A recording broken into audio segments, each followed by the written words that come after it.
안녕하십니까. 세상과 기독교가 교차하는 시선, 박세현의 크로스뷰입니다. 전쟁의 소용돌이 가운데 폐허가 된 나라와 끝없이 발생하는 난민들, 또 그 가운데 무너지는 교회까지. 희망이라고는 찾아볼 수 없는 전쟁 참상들을 지난 시간 만나봤는데요. 하지만 한편으로 전쟁이라는 특수한 상황은 교회가 새로운 역할을 감당하게 만들었습니다. 전쟁 발발 전부터 휴전까지 국내외 교회와 단체들은 직간접적으로 전쟁에 관여했는데요. 그 시작은 전쟁 전 미군 철수를 반대하는 교인들의 기도였습니다. 6.25 전쟁 발발 1년 전인 1949년 6월 서울 운동장에서는 10만 명이 모인 대규모 기도 집회가 열립니다. 미군 철수와 전쟁을 막고자 교인들이 거리로 나선 겁니다. 같은 해 약 200명과 함께 한국을 찾았던 당시 미 국무장관 고문 존 포스터 둘레스. 서울의 한 교회 기도회에 참석했던 둘레스는 전쟁 발발 후 당시 딘 애치슨 미 국무장관에게 한 통의 편지를 씁니다. 세상에서 다시 찾아볼 수 없는 아름다운 기독교 공동체가 있다.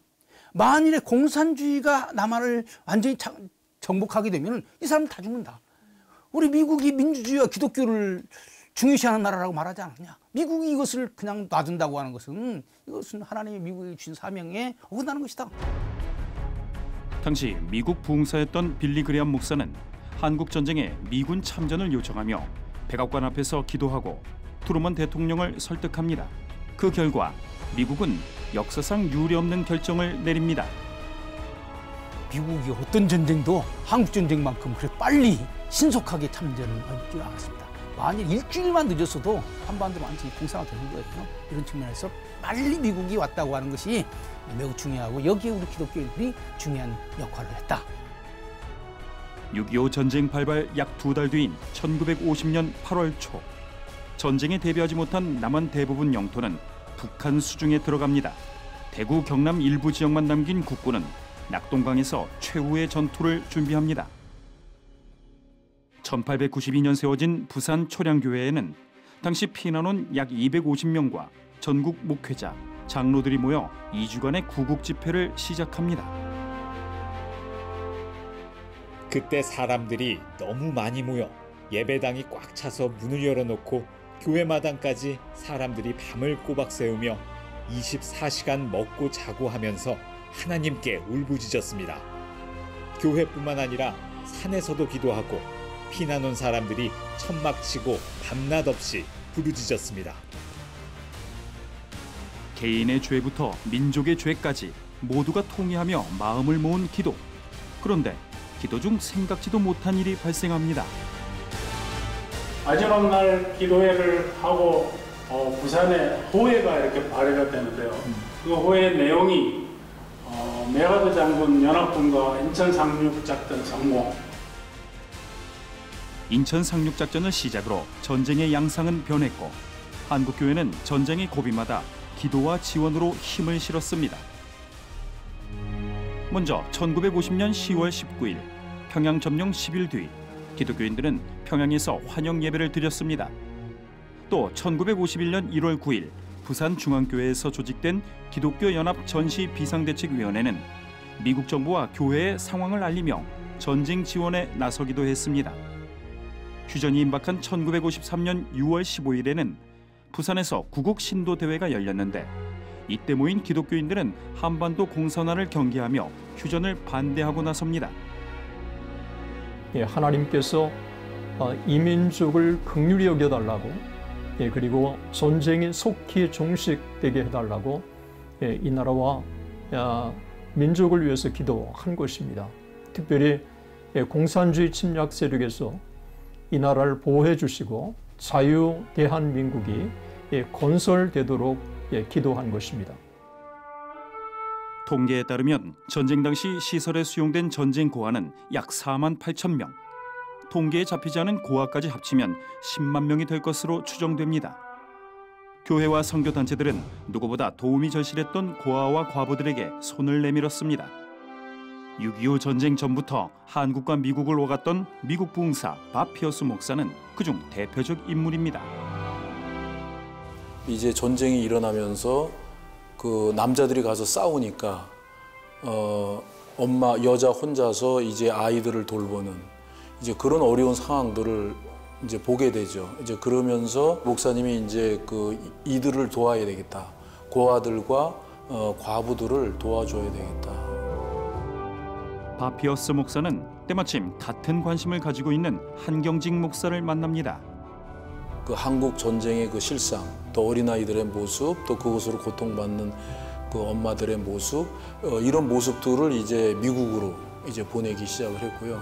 그때 이제 영락교회 한경직 목사님을 만나게 돼요. 그래서 사실 이제 최초의 월드비전이 한국과 미국에 이제 처음 세워지게 되죠.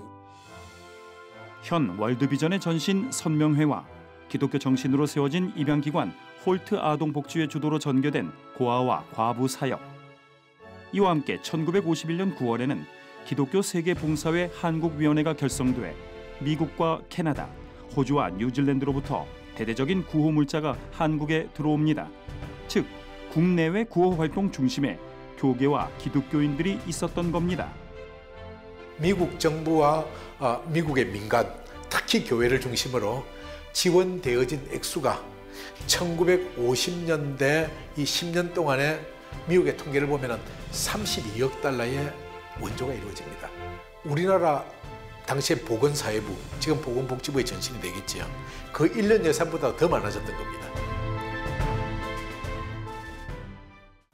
한국교회는 전쟁 당시 시련 가운데도 다양한 역할을 감당했습니다. 폐허가 된 한국 사회를 위해 구호 활동을 벌였고 한반도가 공산화되지 않도록 간절한 기도로 전쟁을 뒷받침했죠. 그런데 놀라운 사실이 있습니다. 6.25 전쟁을 지나면서 교회와 교인 수가 빠르게 증가했다는 점인데요. 전쟁 기간 파괴한 교회만 해도 약 970개. 그런데 전쟁 이후 불과 몇 년 만에 한국 기독교는 급성장하게 됩니다. 우리는 그 이유가 궁금했습니다. 6.25 전쟁을 지나며 한국교회는 성장을 경험했습니다. 교단별로 보면 장로교는 1949년 교회 수가 649개, 교인 수가 38만 5,215명이었습니다. 하지만 10년 후인 1959년 교회는 3,527개, 교인 수는 89만 2,083명으로 성장했습니다. 교회는 5배, 교인 수는 약 2.3배 많은 수치입니다. 감리교는 어떨까? 1951년 교회 수가 453개, 교인 수가 4만 5,716명이었지만 1959년 교회는 1,114개, 교인 수는 24만 8,899명으로 증가했습니다. 교회 2.5배, 교인은 약 6배 성장했습니다. 또 다른 자료는 더 구체적인 수치를 보여줍니다. 1953년 약 52만 명이었던 기독교인이 1년 뒤 약 85만 명으로 훌쩍 늘어납니다. 어떻게 전쟁을 거치며 교인이 늘어났을까?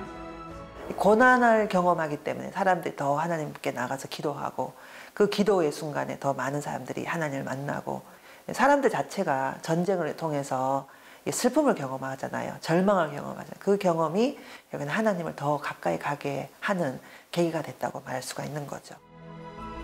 전쟁 전후로 전개되던 부흥운동도 기독교세 확장에 중요한 역할을 했습니다. 바피어스 목사와 에버레스 완슨, 빌리 그레암 목사 등 해외 부흥사, 장로교 한경직, 감리교 박재봉, 성결교 이성봉 목사로 대표되는 국내 부흥사까지. 부흥운동은 파괴된 교회를 재건하고 불신자를 교회로 초청하는 결과를 낳았습니다. 이와 함께 전쟁으로 고국을 떠날 수밖에 없었던 북한과 중국 기독교인들도 남한 복음화에 힘을 실었습니다. 먼저 한경직 목사로 대표되는 북한 기독교인들. 한경직 목사는 구국 전도만이 민족의 살 길이라고 여겼습니다. 한경직 목사가 영락교에 심우하던 27년 동안 총 75개의 교회를 세우고 개척을 했는데 수치로만 따져도 1년에 한 2개 정도의 비율로 교회를 개척했습니다. 1949년 중국 공산화로 갈 곳을 잃은 선교사들도 남한으로 발걸음을 옮겨 복음 전파에 기여합니다. 지금까지 한국에 들어오지 않았던 중요한 교파 2개가 6.25 전쟁을 통해 들어왔다는 거예요. 하나는 침례교회이고 또 하나는 순복음교회예요. 다 중국에서 선교 쓴 사람들이 한국으로 온 겁니다. 중국에서 쫓겨난 선교사들이기 때문에 공산주의에 대해서 잘 알고 있다고. 그런 측면에서 한편으로는 반공전선을 분명히 하면서 6.25 전쟁과 복음 전파에 있어 군 복음화의 결정적인 계기를 만든 군목 제도도 기억할 필요가 있습니다. 감리교 윌리엄 쇼우 선교사의 건의로 1951년 2월 시작된 군목 제도. 군목 제도로 군대 내 사역자가 배출되고 이들을 통해 군인들에게 복음이 전해집니다. 이후 군 선교를 위한 초교파 연합기관이 생기며 150만이 넘는 장병들이 세례를 받았고 군대는 복음의 황금어장이라는 말까지 생겼습니다. 군선교연합회 이정우 사무총장. 근데 60, 70년대는 이 군선교 현장에서 전군 신자화 운동, 여기서 세례받고 그대로 한국교회로 안착. 그걸로 인해서 큰 아주 폭발적인 그런 붐. 모든 것을 파괴하는 전쟁은 역설적으로 한반도를 부흥으로 재건시킨 겁니다. 그래서 6.25 전쟁은 우리 민족에게 참 큰 상처를 준 그런 비극적인 사건이지만 또 우리가 선교적인 측면이나 이런 신앙적인 측면에서 볼 때는 한국교회가 그야말로 부흥할 수 있는 하나의 결정적인 모멘텀이 되어진 사건이 6.25 전쟁이었다. 전쟁은 인간과 세상의 존재 이유에 대한 깊은 의문을 남겼죠. 육적으로는 아무것도 할 수 없는 전쟁 상황. 하지만 그렇기 때문에 남북한 교인들은 생사의 기로에서 어느 때보다 강한 영성으로 무장했습니다.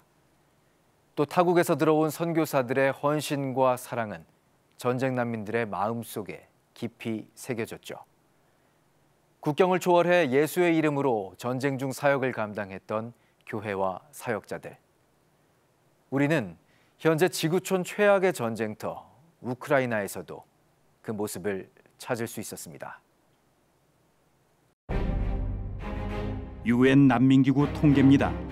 통계에 따르면 6월 27일 기준 우크라이나에서 발생한 난민은 약 800만 명입니다. 이 중 가장 많은 약 410만 명이 폴란드로 떠났고 러시아, 헝가리, 루마니아, 슬로바키아 순으로 난민을 많이 받았습니다. 우리는 이 중 우크라이나 난민 약 50만 명이 거주하는 슬로바키아에서 사역자들을 만날 수 있었습니다. 슬로바키아에 마련된 난민 캠프 현장. 이곳에는 난민 캠프를 사역지 삼은 한 목회자가 있습니다. Just come in. Yeah. 우크라이나에서 온 피터 목사.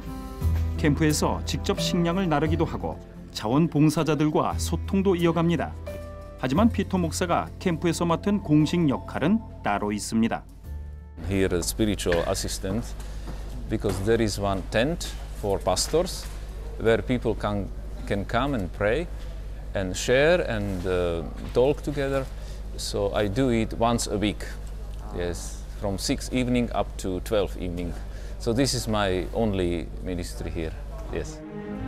피터 목사는 전쟁 가운데 진정한 위로는 오직 하나님께서 주신다고 확신합니다.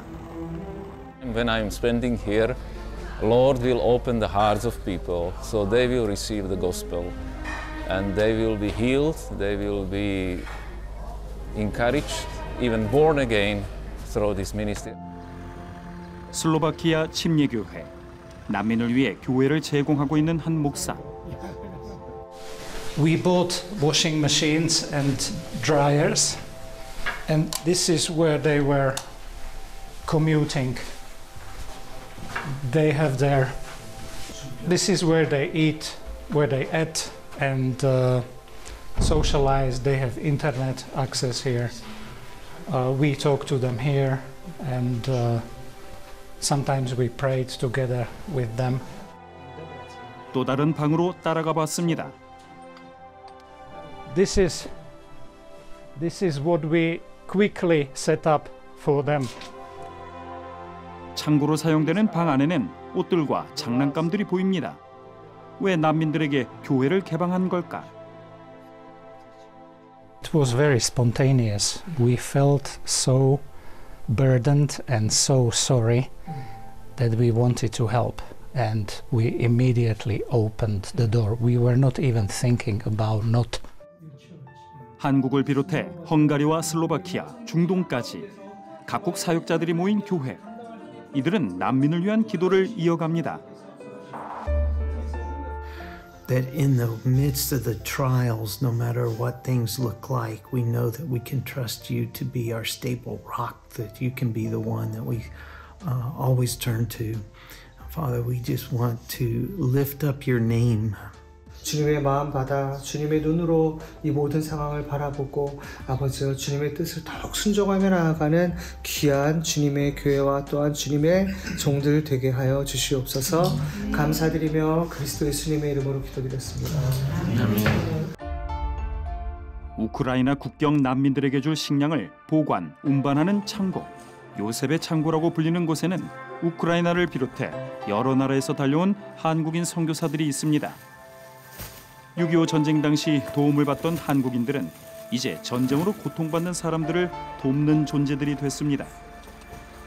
아랍에미리트 두바이에서 달려온 한 한국인 집사. 현지인들 만나보고 또 이렇게 지내보시니까 어떠신지요? 근데 사실 너무 턱없이 부족한 물품일 거라고 저는 생각이 드는데 그 부족한 부분들 주님께서 다 은혜로 사랑으로 채워주실 거라고 믿고. 우크라이나 오데사에서 난민 사역을 위해 슬로바키아로 달려온 한 선교사. 큰 트럭들이 이제 도네이션 트럭들이 오면 여기다 일단 하적을 하고 또 우크라이나 국경에서 또 작은 트럭들이 오면은 그때마다 이제 실어서 보내고 합니다. 선교사 아버지를 따라 슬로바키아로 달려온 아들까지. 더 이상 민간인들하고 그인들한테 너무 아무 피해가 없이 기도하고 전쟁 끝나고 또 이제 더 중요하니까 어떻게 다시 또 건축을 하고 할지 그때를 위해서 좀 더 기도해야 될 것 같아요. 창고에서 운반되는 물품들이 단순히 난민들의 육적인 채움에 그치지 않길 바라는 한 한국인 선교사의 기도가 이어집니다. 정말 요셉의 창고와 같이 정말 이곳에서 하나님 우크라이나 땅에 들어가는 모든 물품들이 정말 복음과 함께 하나님 생명을 살리는 그런 통로로 하나님 사용하여 주시옵소서. 6.25 전쟁 당시 기도와 물질로 많은 나라들에게 도움을 받았던 한국인들. 이제는 그 받았던 사랑을 흘려보내는 존재들로 자리 잡았습니다. 전쟁의 공포를 피해 떠난 난민들에게 선교사들이 뿌리는 눈물의 기도는 무엇보다 큰 위로로 심겨지고 있었죠. 하지만 여전히 지옥 같은 전쟁은 진행 중입니다. 우리는 이 전쟁을 단지 지구 반대편에서 이루어지는 한 사건으로 바라봐야 할까요? 2022년 2월 24일 발발한 러시아 우크라이나 전쟁은 여전히 진행 중입니다. 전쟁 발발 후 러시아 정교회 수장 키릴 모스크바 총대주교 발언은 전 세계를 충격에 빠뜨렸습니다. 러시아의 우크라이나 침공을 성스러운 전쟁, 즉 신의 이름으로 일으키는 전쟁으로 규정했습니다. 또 성전에 저항하는 우크라이나를 악의 세력으로 규정하기도 했습니다. 이에 지난 5월 27일 모스크바 총대주교청 산하 우크라이나 정교회는 성명을 통해 우크라이나 정교회의 독립과 자치를 발표했습니다. 우크라이나 정교회는 성명서에서 러시아 모스크바 총대주교 키릴의 입장에 동의하지 않는다. 모스크바 총대주교청으로부터 독립과 자치를 선언한다고 밝혔습니다. 그렇다면 러시아 정교회 주교의 말처럼 전쟁은 하나님의 섭리라고 말할 수 있을까? 그런데 기독교는 이제 사람의 생명은 하나님의 것이다. 그렇게 가르치고 그러므로 사람이 죽일 수 없다. 그렇게 돼 있거든요. 근데 전쟁이 일어난단 말입니다. 그러니까 그 사실 자체가 상당히 큰 딜레마를 가져옵니다. 그래서 우리가 너무 쉽게 전쟁은 하나님의 뜻이다, 뭐 하나님의 섭리다 이렇게 말하는 것은 참 조심을 해야 돼요. 우리는 전쟁을 통해 인간에 대해 배웁니다. 바로 그 때문에 우리 성경의 가르침, 즉 인간은 근본적으로 악하다는 것이 증명이 되고 그 때문에 참 복음이 필요하고 구원이 필요하다 하는 것을 우리가 다시 한번 볼 수가 있습니다. 누군가는 전쟁이 있었기에 하나님을 전하기도 하고 그러면서 건강했더라면 세상에서 복음을 접하지 못하고 홍포윤 부자처럼 살다가 후회되는 삶을 살다가 마칠 것인데 비록 병중에서 주님을 만나 장차 하나님이 쓰는 귀한 그릇이 될 수 있도록 하나님이 역사해 주시고 또 그들의 자녀에게 복음을 전하는 이 역사를 많이 봅니다. 또 누군가는 전쟁으로 인해 하나님을 만나 새 삶을 살기도 합니다. 제가 이제 남은 여생이 얼마 안 되겠습니다만은 죽는 날까지 하나님 섬기고 열심히 신앙생활 하다가 여기서 국립묘지에 잠들려고. 물론 전쟁으로 하나님과 멀어진 사람들도 있습니다. But when you compare South Korea with North Korea, you realize that country is still not liberated. So the spirit is still there, but it's just stifled by one man's imagination. It's not good enough. 하지만 분명한 사실이 있습니다. 우리는 전쟁을 막아야죠. 아무리 전쟁 배후에 어떤 패러독스가 숨어 있고 또 유토피아가 있다 하더라도 전쟁을 막는 평화의 중재자가 돼야죠. 6.25 전쟁 당시 북한 지도자의 잘못된 판단으로 분단이 이어져 온 한반도. 또 다른 지도자의 잘못된 판단이 우크라이나와 러시아에 같은 아픔을 남기지 않도록 해야 할 일도 있습니다. 이번에 우리는 할 수 있는 대로 하나님의 악인의 모양이 아니라 의인의 기도를 들으시기 때문에요. 믿음의 사람들이 이 러시아와 푸틴 또 우크라이나를 위해서 거기에 사는 백성들과 시민들을 위해서 기도할 필요가 있습니다. 가장 중요한 건 하나님께서는 전쟁 중에도 여전히 역사하고 있다는 사실입니다. In and from the Ukraine to the nations. This is an opportunity that you see in the New Testament. You see scattering and response to the gospel. So here's an opportunity. The Lord Jesus has been vital, has been vibrant within the Ukraine. It has the potential of bringing great global witness for many around the world to find Christ. 30년 가까이 우크라이나를 위해 사역해온 전만규 선교사는 전혀 없는 복음 전파의 기쁨을 누리고 있습니다. 예수님 믿으세요 이렇게 얘기하면은 나 마리아 믿는다고 거절했던 사람들이 우크라이나 사람들 대부분이에요. 그러니까 우리 하나님은 정말 놀랍고 우리의 상상을 뛰어넘는 그런 분이심을 저는 고백하지 않을 수 없습니다. 매일매일이 그 은혜 가운데 거하고 매일이 그 영광 가운데 제가 사로잡힐 수밖에 없는 요즘의 삶이 그렇습니다. 그러니까 너무 감사하죠.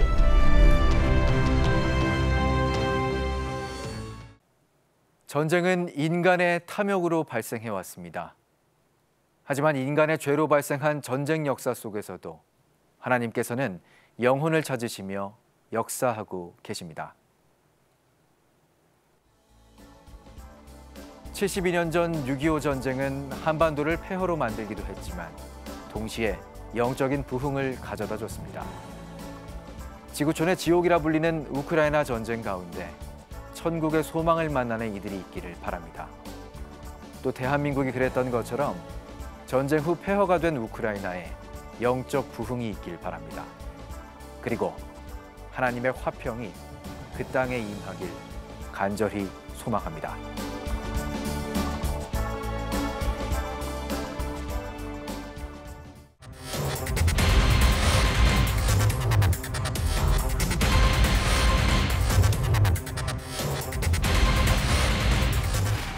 여성, 남성으로 구분되었을 때 포함되지 않는 성별적 특성을 가지고 있는 시민들을 지칭한다고 이해해 주시면 됩니다.